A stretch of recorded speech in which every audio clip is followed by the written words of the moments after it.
10 minute স্কুলের logo design করে freelancing করছে সবাইকে স্বাগতম জানাচ্ছি। তো শুরুতেই আমার পরিচয়টা একটু জেনে নেই। আমি এনামুল হোসাইন, বিগত 11 বছর যাবৎ ফ্রিল্যান্স ডিজাইনার হিসেবে অনলাইন মার্কেটপ্লেসগুলোতে কাজ করছি। এই 11 বছরে 2000-এরও বেশি প্রজেক্টে আমি সাকসেসফুলি কাজ করেছি।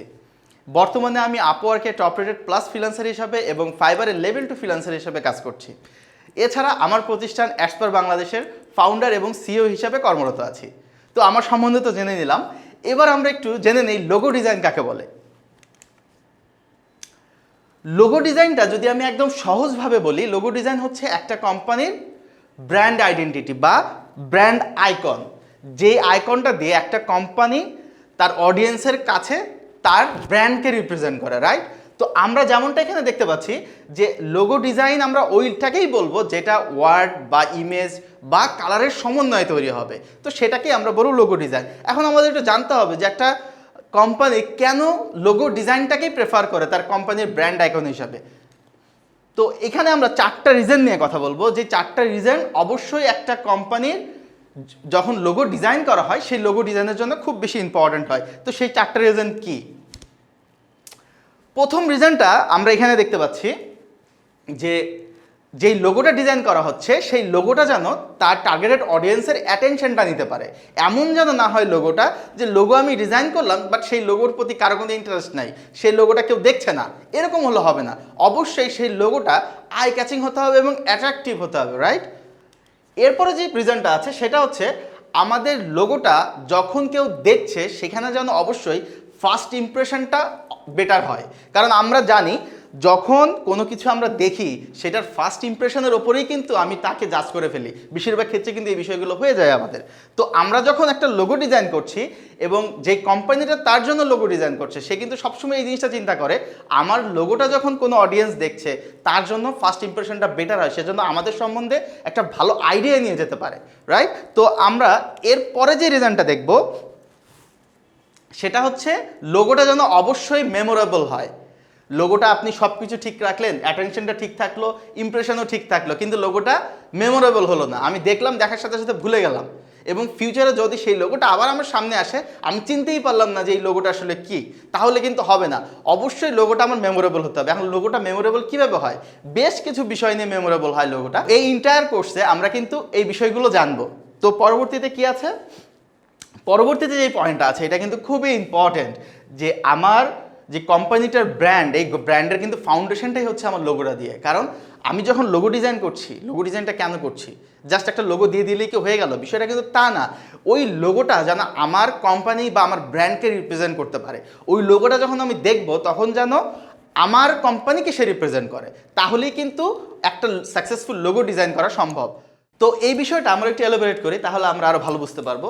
যেমন এই যে দেখতে পাচ্ছি আমাদের 10 মিনিটের লোগোটা, 10 মিনিটের লোগো আমরা যে অরিজিনাল লোগোটা আছে সেইটার দিকে যদি একটু তাকাই এবং নিচে যে টেক্সটটা আছে এইটার দিকে একটু তাকাই, তাহলে কিন্তু আমরা খুব ভালোভাবে কম্পেয়ারটা করতে পারবো যে এই টেক্সটটা কি আসলে আমাদের অ্যাট্রাকশন দিতে পারছে, বা এই যে টেক্সটটা আছে এই টেক্সটটা কি আমাদের মেমোরেবল হচ্ছে, বা এই টেক্সটটা কি আসলে 10 মিনিটকে রিপ্রেজেন্ট করতে পারছে। কোনোটাই কিন্তু সে করতে পারছে না। জাস্ট একটা জিনিস করতে পারছে, 10 মিনিট স্কুলের নামটাকে সে জাস্ট মানুষের কাছে দিতে পারছে, বাট এটা কিন্তু এনাফ না একটা লোগোর জন্য। বাট আমরা যদি অরিজিনাল লোগোটার দিকে তাকাই তাহলে কি দেখতে পাচ্ছি? শুরুতেই কিন্তু আমরা এই যে 10 লেখাটা আছে এই 10টা দিয়েই কিন্তু বুঝে ফেলছি যে আসলে 10 মিনিট স্কুল কি করে। যেমন আমরা যদি একটু খেয়াল করি, এই যে জিরোটা আছে এই জিরোতে এই যে কাঁটাটা আছে এই কাঁটা দিয়ে আসলে কি বোঝাচ্ছে? আমরা যদি ঘড়ির কাঁটার মিনিটের কাঁটাগুলো দেখি তাহলে কি হয়? এখানে কিন্তু আমরা 10কে খুঁজে পাই, আর এই জায়গায় কিন্তু একটা অ্যাবস্ট্রাক্ট মার্ক করা হয়েছে 10 মিনিট স্কুলের জন্য, এবং সেই সাথে সুন্দর একটা টেক্সট কিন্তু এখানে ব্যবহার করেছে 10 মিনিট স্কুল।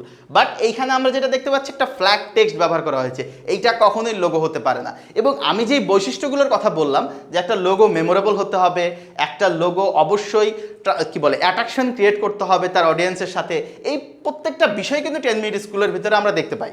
আবার যদি আমরা একটু অ্যাডোবির লোগোর দিকে তাকাই তাহলে আমরা কি দেখতে পাচ্ছি? এইটাও কি নর্মাল একটা টেক্সট? না, এইটাও কিন্তু অ্যাডোবির লোগো এবং এইটাও অ্যাডোবির লোগোর আইকন। কিন্তু এই অ্যাডোবির লোগোটার সাথে কি আমরা খুব বেশি পরিচিত? খুব বেশি পরিচিত কিন্তু না। এই লোগোটা ব্যবহার করা হতো 1990 সালে। তো সেই সময় এই লোগোটা ব্যবহার করা হতো, এবং আজকে 2022 সাল অ্যাডোবি কিন্তু তার আইকন হিসাবে এই লোগোটাকে ব্যবহার করছে। এখন একটা জিনিস খেয়াল করে দেখেন, এই লোগোটা যদি আজকে আমরা ব্যবহার করতাম তাহলে আমাদের লোগোটা দেখতে কেমন লাগতো?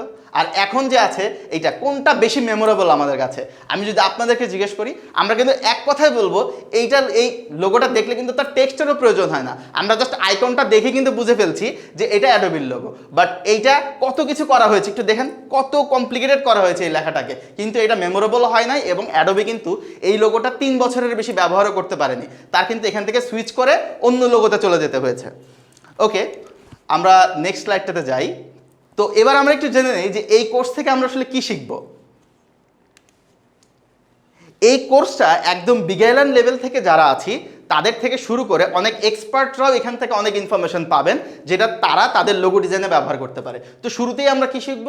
আমরা শুরুতেই শুরু করব যে কমন টুলগুলো আছে লোগো ডিজাইন করার জন্য, সেই টুলগুলো সম্বন্ধে আমরা জানবো। তো সেখানে আমরা কি জানবো? আমরা জানবো কিভাবে শেপ ক্রিয়েট করতে হয়, পাথফাইন্ডার দিয়ে কীভাবে আমরা কাজ করতে পারি, আমরা পেন টুল কীভাবে ব্যবহার করতে পারি, ক্যারেক্টার প্যালেট কীভাবে ব্যবহার করতে পারি, এ যাবতীয় ইন্টারেস্টিং অনেক টুল আমরা এখানে শিখবো, যেই টুলগুলো ডিরেক্টলি আমাদের লোগো ডিজাইনের জন্য আমাদের ব্যবহার করতে হবে। এবং সেই সাথে অ্যাডভান্স কিছু টুল দেখবো, যেমন আমরা কিভাবে সুন্দর গ্রেডিয়েন্ট তৈরি করতে পারি, কিভাবে আমাদের পছন্দের কালারগুলো সোয়াচেতে সেভ করতে পারি, এরকম আরও অসংখ্য জিনিস আছে এই যেই টুলগুলো আমরা এই কোর্স থেকে শিখতে পারবো। নেক্সট যেটা আছে এখানে আমরা দেখতে পাচ্ছি যে টুল শেখার পরেই আমরা সরাসরি চলে যাব লোগো ডিজাইনে, যেখানে আমরা হাতে কলমে শিখব কিভাবে একটা লোগোকে আমরা সুন্দরভাবে ডিজাইন করতে পারি। প্রথমেই কোন লোগোটা আছে? প্রথমেই আমরা শিখব মনোগ্রাম বা লেটার মার্ক লোগো। এই লোগোগুলো আমরা কিভাবে করতে পারি, যেমন আমরা একটা এক্সাম্পল দেখতে পাচ্ছি, যে আমরা যদি একটু এক্সাম্পলগুলো দেখি, যেমন ইএ স্পোর্টস, আইবিএম বা এইচবিও যে লোগোগুলো আছে এগুলো কিন্তু সব লেটার মার্ক লোগো। কিভাবে এগুলো লেটার মার্ক লোগো বা কিভাবে এগুলো ডিজাইন করা হলো, এই পুরো বিষয়গুলোই কিন্তু আমরা আমাদের এই কোর্স থেকে জানতে পারবো। নেক্সট যেটা আছে সেটাকে আমরা বলছি টাইপোগ্রাফিক লোগো বা ওয়ার্ডমার্ক লোগো। এইখানেও কিন্তু আমাদের এই যে লেটার মার্ক লোগো আছে, লেটার মার্ক লোগো এবং টাইপোগ্রাফিক লোগোর মধ্যে কিন্তু খুব সুন্দর একটা পার্থক্য আছে। এই পার্থক্য নিয়েও কিন্তু আমরা আমাদের এই কোর্সে ডিসকাস করেছি এবং কিছু এক্সাম্পল আমরা এখানে দেখতে পাচ্ছি যে কোন লোগোগুলোকে আমরা আসলে টাইপোগ্রাফিক লোগো বলবো। যেমন আমরা এখানে দেখতে পাচ্ছি যে কোকোকোলার লোগো আছে, গুগলের লোগো আছে, ফেডেক্সের লোগো আছে, এই লোগোগুলোকে কিন্তু আমরা টাইপোগ্রাফিক লোগো বলি। নেক্সট আমরা যেটা দেখবো সেটা হচ্ছে যে কিভাবে আমরা টেক্সটের বাইরে গিয়েও কম্বিনেশন লোগো তৈরি করতে পারি, যেখানে আমাদের আইকন থাকবে, যেখানে আমাদের বিভিন্ন শেপ থাকতে পারে, বিভিন্ন ক্যারেক্টার নিয়ে আমরা ডিজাইন করতে পারি। এই বিষয়গুলো কিন্তু আমরা আমাদের এই কোর্স থেকে জানতে পারবো। এবং সব শেষে আমরা যে জিনিসটা জানবো সেটা হচ্ছে যে অ্যাবস্ট্রাক্ট লোগো আমরা কিভাবে ক্রিয়েট করতে পারি। এই যে অ্যাবস্ট্রাক্ট আইকনগুলো আছে, এই আইকনগুলো আমাদের সবার পরিচিত না? আমি জানি আমাদের সবারই এই আইকনগুলো পরিচিত। আমরা এই আইকনগুলো সব সময় কিন্তু আমরা যখন সোশ্যাল মিডিয়াতে ব্রাউজ করি বা গুগলে ব্রাউজ করে আমরা কিন্তু এই আইকনগুলো দেখতে পাই। যেমন টুইটারের আইকন আছে, এখানে অ্যাপেলের আইকন আছে, রাইট? তো এই ধরনের অ্যাবস্ট্রাক্ট আইকনগুলো আমরা কিভাবে তৈরি করতে পারি এই কোর্সে কিন্তু আমরা এই বিষয়গুলোও জানবো। এছাড়া আমরা এই কোর্সে অনলাইন মার্কেট প্লেস সম্বন্ধে অনেক অ্যাডভান্স কিছু জানবো, যেই জিনিসগুলো কিন্তু আমরা সচরাচর জানি না। যারা বিগিনার আছে আমরা, তারা কিন্তু এই বিষয়গুলো ইনফর্মড না। যেমন দেখেন, আমরা এখানে দেখাবো প্রোফাইল ডেকোরেশন কিভাবে করতে হয়। এখন এটা আমরা শুনি আমাদের মনে হতে পারে প্রোফাইল ডেকোরেশন এটা তো ইজিলি করা যায় না। প্রফেশনাল প্রোফাইল ডেকোরেশন কীভাবে করতে হয়, সেখানে কি কি আইটেম থাকে, এই বিষয়গুলো কিন্তু আমাদের জানতে হবে। এরপর আমরা জানবো কিভাবে আমার জন্য পারফেক্ট জবটা আমরা খুঁজে বের করতে পারি। এরপরে আমরা যেটা দেখবো যে কভার লেটার কিভাবে লিখতে পারি। এটা কিন্তু খুব ইম্পর্টেন্ট।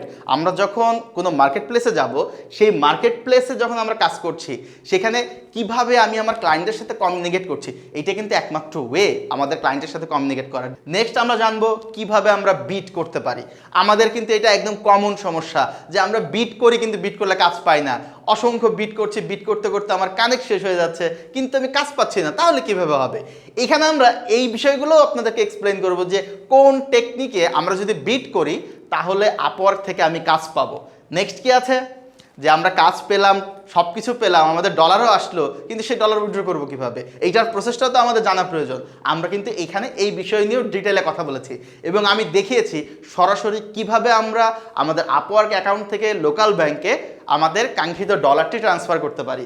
এবং লাস্টে আমরা কিন্তু এইটাও জানবো যে আপওয়ার্ক একটা লাইভ প্রজেক্ট কীভাবে করতে পারি। লাইভ প্রজেক্ট মানে কি বুঝতে পারছি যে আমি সরাসরি ক্লায়েন্টের সাথে কাজ করেছি, সেই কাজের লাইভ প্রজেক্ট, সেখানে আমি কিন্তু ক্লায়েন্টের জন্য লোগো ডিজাইন করেছি। তার মানে এই পুরো কোর্সে চমৎকার কিছু আপনাদের জন্য অপেক্ষা করছে। তো এই কোর্সটা করার জন্য আমাদের কোন সফটওয়্যারটা প্রয়োজন হবে। আমরা এই কোর্সে অ্যাডোবি ইলাস্ট্রেটর 2020 সফটওয়্যারটা ব্যবহার করেছি। তো এখানে আপনারা লিঙ্ক পেয়ে যাবেন নোটসে, সেখান থেকে আপনারা জেনে নেবেন কী ধরনের রিকোয়ারমেন্ট প্রয়োজন হয়। বাট এখানে বেসিক রিকোয়ারমেন্টগুলো ফলো করলেই হবে। বাট আপনার যদি ওই হাই কনফিগারেশনের কোনো পিসি না থাকে, তো সেই ক্ষেত্রে কিন্তু আপনি 2020 ব্যবহার না করে 19, 18 এগুলোও ব্যবহার করতে পারেন। বাট আমি রিকমেন্ড করব এই কোর্সটা সাকসেসফুলি করার জন্য আপনার 2020টাই ব্যবহার করেন। তো এবার আমরা তো অনেক কথাবার্তা বললাম, এবার আমাদের একটু জানতে হবে যে লোগো ডিজাইন শিখে কী করব। লোগো ডিজাইন করে তো আমাদের কিছু একটা করতে হবে, রাইট? তো এখানে আমরা সেই অপরচুনিটিগুলোই দেখছি যে লোগো ডিজাইন আমরা শিখে আমরা কিন্তু আমাদের ফ্রিল্যান্সিং কেরিয়ার তৈরি করতে পারি লোগো ডিজাইনার হিসাবে। সেটা কোথায়? সেটা আমরা আপওয়ার্কে করতে পারি, ফাইবারে, 99 ডিজাইন বা ফ্রিল্যান্সার বা শাটার স্টকে আমরা কিন্তু আমাদের এই লোগোটার স্কিলটাকে সেল করতে পারি। এছাড়া আমরা যদি বাই এনি চান্স অনলাইন মার্কেট প্লেসে সাকসেসফুল নাও হই, তো সেই ক্ষেত্রে কিন্তু আমরা লোকাল মার্কেটেও সাকসেসফুল হতে পারি ডিজাইনার হয়ে। কিভাবে? আমরা কিন্তু যে কোনো ডিজাইন ফার্ম বা আমরা পাবলিশিং হাউস বা আরও অ্যাডভার্টাইজিং যে এজেন্সিগুলো আছে সেখানেও কিন্তু অ্যাজ এ লোগো ডিজাইনার হিসাবে, লোগো ডিজাইনার আর্টিস্ট হিসেবে আমরা কিন্তু কাজ করতে পারি।